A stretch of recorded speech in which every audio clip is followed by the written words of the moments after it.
자신의 아들 예수 그리스도를 보내주심으로써 우리들을 살리시기로 결정하셨다는 거죠.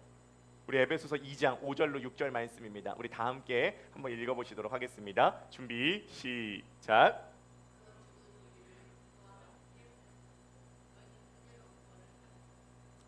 또 함께 일으키사 그리스도 예수 안에서 함께 하늘에 앉으시니. 여러분, 우리는 허물로 죽었습니다. 허물과 죄로 죽었던 우리입니다. 여러분, 이 허물이라고 하는 것은 뭐냐면 중대한 위반을 저질렀다는 겁니다.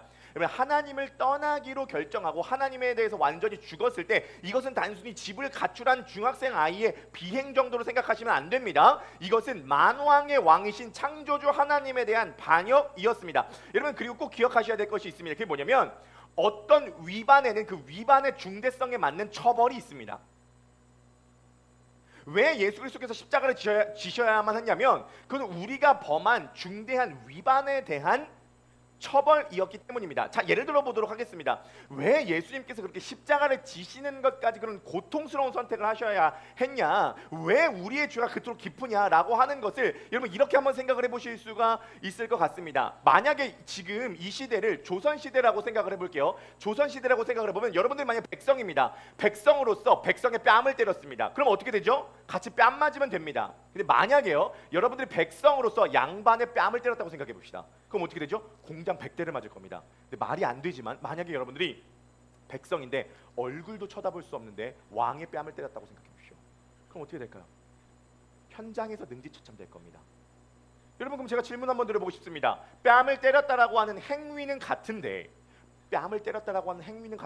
왜 처벌이 다르죠? 백성에게 뺨 때리고 양반에게 뺨 때리고 왕에게 뺨 때린 거, 뺨 때린 행위는 같은데 왜 처벌이 다릅니까? 간단해요. 죄를 저지른 대상이 다르기 때문입니다. 뭐를 의미하죠? 여러분, 죄는요, 죄를 저지른 대상의 높이에 정비례합니다. 죄는요, 죄를 지은 대상의 높이에 정비례합니다. 그러니까 쉽게 얘기해서 하나님께서 거룩하고 위대하고 높으면 높을수록 하나님에게 지은 그 죄에 대한 깊이는 더 깊어졌다는 겁니다. 인간의 죄의 깊이가 얼마나 깊었냐면요, 하나님의 높이만큼 인간의 죄의 깊이가 깊어졌다는 거예요. 이것이 우리가 당면한 문제였어요. 여러분, 죄를 지으면 항상 그 죄에 대한 과태료를 물잖아요. 이게 좀 부끄러운 얘기지만 제가 예전에 저희 아버지가 이제 장애우이시거든요. 저희 아버지가 장애우셔가지고 장애우 주차 스티커를 이제 받았습니다. 그래서 제가 그 장애우 주차 스티커를 제 차에다가 조금 설치를 해서, 많이는 아닙니다, 차에다가 설치를 해가지고 제가 장애우 주차구역에다가 주차를 몇 번 했습니다. 여러분, 장애우 주차구역이 어디에 보통 설치되어 있죠? 제일 좋은데, 보통 주차장이라면 주차장 정중앙에 주차되어 있습니다. 근데요, 누가 이걸 신고를 한 거예요. 제가 이제 알게 된 게 뭐냐면요, 여러분, 일반인이 장애우 주차구역에 그냥 주차를 하면 과태료가 10만 원이거든요. 근데 장애우 주차 스티커를 붙이고 주차를 하잖아요. 그러면요, 과태료가 나왔는데 과태료가 얼마 나왔냐면 200만 원이 나왔습니다. 과태료가 200만 원이 나왔어요. 참고로 목사 되기 전의 일입니다. 지금 다 회개하고 거듭났고요. 네, 그때 이후로 장애우 주차구역 쳐다도 안 봅니다. 쳐다도 안 봐요. 장애우 주차구역 쳐다도 안 봐. 네. 200만 원 가가지고요, 몰랐다, 제발 깎아달라, 100만 원만 깎아달라. 깎아줄까요? 공무원의 세계에서 동네 시장도 아니고 5만 원도 안 깎아줍니다. 그게 법이에요. 과태료를 물잖아요. 그럼 200만 원 다 내야 끝나요. 200만 원 내야 끝난다고요. 200만 원 내야 깨끗해지는 거예요. 여러분, 우리가요, 하나님을 떠나기로 결정하고 하나님과 관계가 분리됐을 때 이게 뭐냐면, 허물이 뭐냐면 뭔가 위반됐다는 거예요. 위반은 뭔가 선을 넘어갔다는 거죠. 그러면 죄에 대한 과태료가 있을 거 아니야. 죄에 대한 싹이라고 하지 말자고요. 이건 너무 옛날 용어니까 죄에 대한 싹이라고 말하지 말고 죄에 대한 과태료라고 부를게요. 성경은 이렇게 이야기해요. 죄에 대해서 과태료가 있대요. 그 과태료가 뭐냐면 죽음이래요. 죄에 대한 과태료가 죽음이래요. 장애우 주차구역에 주차한 과태료가 200만 원이듯 죄에 대한 과태료, 하나님에 대한 반역, 하나님을 무시한 것에 대한 과태료는 죽음이래요. 그런데 하나님께서 우리를 포기할 수 없었기 때문에 이 죄에 대한 과태료를 대신 물게 할 분을 이 땅에 보내셨다는 거예요. 그분이 바로 예수 그리스도예요. 예수 그리스도께서 이 땅 가운데 오셔서 우리들이 갖고 있는 모든 죄에 대한 과태료를 본인이 무셨어요. 그게 바로 본인의 죽음이었던 겁니다. 본인이 십자가에서 죽으셨어요. 자, 그런데 중요한 것이 이것입니다. 우리가 하나님에 대해서 죽어서, 우리가 하나님에 대해서 완전히 무덤에 묻힌 존재였는데 예수 그리스도께서 그 과태료를 물어주기 위해서 죽음의 자리로 내려오셨습니다. 근데 중요한 게 있어요. 여러분, 원래 죽음이라고 하는 것은, 과태료라고 하는 것은 과실을 범해서 내는 것입니다. 만약에 죄가 없다라고 하면요, 그 죽음에서 원래 풀려나야 되는 것이 정상입니다. 자, 예를 들어 보도록 하겠습니다. 옛날에도 이런 일이 있었는데 우리나라에서도 종종 이런 일들이 있었습니다. 전북 익산에서, 양촌리에서 택시 운전사가 살해당한 사건이 있었거든요. 근데 범인을 찾는데 범인을 못 찾았어요. 그래서 경찰이 어떤 한 특정 10대 후반의 아이를 범인으로 몰았습니다. 얘는 범인이 아니었던 거예요. 너무 억울한 거죠. 너무 억울해서 나 범인 아닙니다라고 얘기를 했는데 경찰이 그 강압 수사로 이 얘를 완전히 범인으로 특정 지었어요. 그래서 얘는 범인이 돼야 돼요. 경찰이 와가지고 딜을 합니다. 변호사를 통해서 너 이대로 들어가면 30년형 받는다. 내가 10년형 받게 도와줄게. 그냥 자수해라. 자수하면 10년형으로 도와줄게. 얘가 너무 억울하지만 이대로 가면 30년 사느니 차라리 10년 살고 나는 게 맞겠다라고 울며 겨자 먹기로 얘가 들어간 거예요. 이게 영화 재심이라고 하는 영화화 됐었죠. 근데 10년 딱 지났는데 과학이 발전해서 진범이 잡힌 겁니다. 그럼 이 청년은 진범이 아니었어요. 20대 후반이 됐습니다. 그럼 어떻게 돼야 되죠? 감옥에 계속 있어야 되나요? 풀려나야겠죠. 풀려나오고 국가에서 배상금을 10년 동안 감옥 생활을 했다고 배상금을 18억을 배상금을 받았습니다. 많지 않죠. 10년 감옥 생활에서 18억 받았으면 억울할 겁니다. 어쨌든 18억 배상금을 받았어요. 여러분 꼭 기억하세요. 전 진리를 선포할 수밖에 없거든요. 여러분, 죽음이라고 하는 것은 원래 자연스러운 게 아니었습니다. 성경에 의하면 죽음은 이질적인 거예요. 죽음은 죄가 들어왔기 때문에 이 땅에 들어온 겁니다. 원래 죽음은 이 땅에 없었던 것이었어요. 근데 인간이 죄를 짓고 죄에 대한 죄에 대한 과태료로 죽음이 들어온 것입니다. 근데 예수 그리스도께서 죄가 없으신 분으로서 죽었어요. 그러면 본인이 위반한 상황이 없기 때문에 예수 그리스도는 합법적으로 죽음의 자리에 머물러 있을 수 없었던 것입니다. 죽음은 법적 개념이거든요. 예수 그리스도는 본인이 죄를 지은 대상이 아니기 때문에 예수 그리스도는 계속 죽음의 자리에 있을 수 없어요. 죽음은 예수 그리스도를 붙잡고 있을 수 있는 명분이 없어졌다, 그 말입니다. 그래서 어떻게 됐죠? 예수 그리스도께서 죽은 지 3일 만에 부활하게 됐습니다. 왜냐하면 죽음이 예수 그리스도를 붙잡고 있을 수 없었기 때문에. 예수 그리스도께서 부활했어요. 근데 자, 보세요. 예수 그리스도께서 죽음의 자리에 내려갔을 때 죽음의 자리로 내려가고 끝난 것이 아니라 죽어있는 우리들과 함께 밧줄을 묶으셨어요. 우리와 묶였다고요. 그리고 예수 그리스도께서 죽음의 자리에서 일어나셨을 때 밧줄로 묶인 우리가 그 죽음의 자리에서 같이 일어났다는 겁니다. 죽음의 자리에서 같이 살아나고, 죽음의 자리에서 같이 일어나고, 죽음의 자리에서 같이 우리가 살아나게 되어서 어떻게 됐어요? 하늘에 앉히셨다. 우리 5절 6절 다시 한 번만 읽어보실까요? 준비 시작. 허물로 죽은 우리를 그리스도와 함께 살리셨고 너희는 은혜로 구원을 받은 것이라. 또 함께 일으키사 그리스도 예수 안에서 하늘에 함께 앉히시니. 함께 살리시고 함께 일으키사 함께 앉히셨다. 여러분, 이것을 믿는 게 복음입니다. 여러분들이 그리스도를 믿는다면, 여러분들이 그리스도와 함께 죽었고 그리스도가 부활했을 때 함께 살았고 함께 일어나서 함께 하늘 보좌에 앉았습니다. 하늘 보좌에 앉았다는 건 어떤 자리가 있다는 게 아니에요. 그냥 의자에 앉았다는 것이 아니라 하늘에 앉았다는 건 어떤 지위가 생겼다는 겁니다. 여러분들이 어떤 신분과 지위가 회복됐다는 거예요. 하나님 나라의 상속자로서 신분과 지위가 회복됐다. 그게 하늘에 앉았다는 겁니다.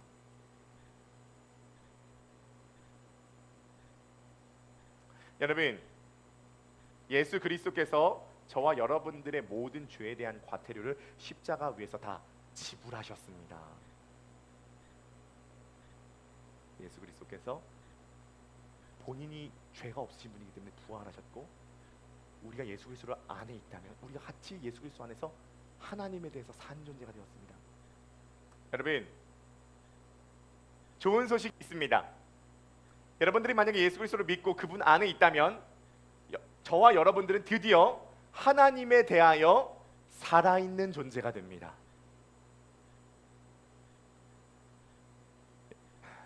하나님은 이 풍성한 삶으로 우리를 초대하십니다. 이게 가장 풍성한 삶이라고 하나님 얘기하세요. 그래서 사도 바울은 이 은혜를 표현할 때 어떻게 표현하면 지극히 풍성하다. 지극히 풍성하다. 지극히 풍성하다가 직번역하면 뭐냐면 측량 못할 만큼의 부요다. immeasurable rich거든요. 영어로 하면 immeasurable. measurable은 측량 가능. immeasurable 측량 불가. rich 부요. immeasurable rich. 이게 측량 불가한 부요다. 여러분, 하나님께서 예수 그리스도 안에서 여러분들에게 측량 못할 부요를 부어 주시기를 원하십니다. 혹시 여기서 나 부자다라고 생각하시는 분 계세요? 나 부자다. 아니 그러니까 아멘 말고 실제 경제적으로 나 부자다라고 생각하시는 분 마음으로 한 번만 손 들어보세요. 나 요 정도면은 이 자본주의 세계에서 부자다. 근데 막 손뜻뿐이 없죠? 원희명 선생님 부자다. 영적으로 부자 말고 자본주의 세계에서 부자다. 어떠신가요? 통장에 10억 있으면 부자인가요? 네. 이기현 선생님 나 부자다. 10억 없습니다. 네. 통장에 10억 있으면 부자라고 하나요? 네, 여러분 그런데요. 여러분 제가 이런 얘기를 들었는데요. 온수로 샤워할 수 있으면 부자래요. 전 세계적으로 온수로 샤워할 수 있으면 부자래요. 여러분 대한민국에 살면서 여러분들 부자가 아니라고 생각하는 이유가 뭐냐면 부는 상대적인 거거든요. 나보다 부자가 많다 보니까 내가 안 부자라고 생각하는데 전 세계로 보면요. 식수가 공급되지 않는 인원이 21억 명이라고 합니다. 식수가 공급되지 않는 인원이 21억 명. 원할 때마다 온수로 샤워할 수 있는 사람은 정말 드물대요. 여러분들이 차고 다니는 차 얼마나 좋은 차인지 아세요? 30년 전에 재벌들이 타고 다니는 차 보세요. 똥차입니다. 30년 전에 재벌들이 타고 다니는 차 보세요. 완전 똥차예요. 30년 전에 재벌들이 타고 다니는 차보다 여러분들 차가 지금 훨씬 좋습니다. 여러분들이 먹는 음식이 조선시대 왕이 먹는 음식이래요. 여러분 이미 부는 우리한테 왔어요. 이미 부는 여러분 혹시 여기서 온수 샤워 못 하시는 분 계세요? 아니면 잠 깨우려고 찬물 샤워하는 사람 말고 집에 가스 안 나와서 온수 샤워 못 하시는 분 없죠?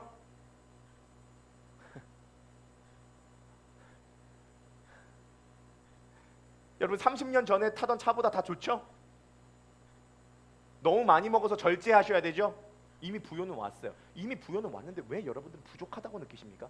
왜 뭔가 대한민국은 이미 풍성한 우리가 생각하는 immeasurable rich가 우리들에게 인류 역사 전체를 봐도 그렇고 현대 동시에 전 세계를 봐도 그렇고 인류 역사 전체를 봐도 그렇고 비교할 수 없을 정도로 풍요로운 시대가 왔는데 우리에겐 뭔가 부족하다는 거예요.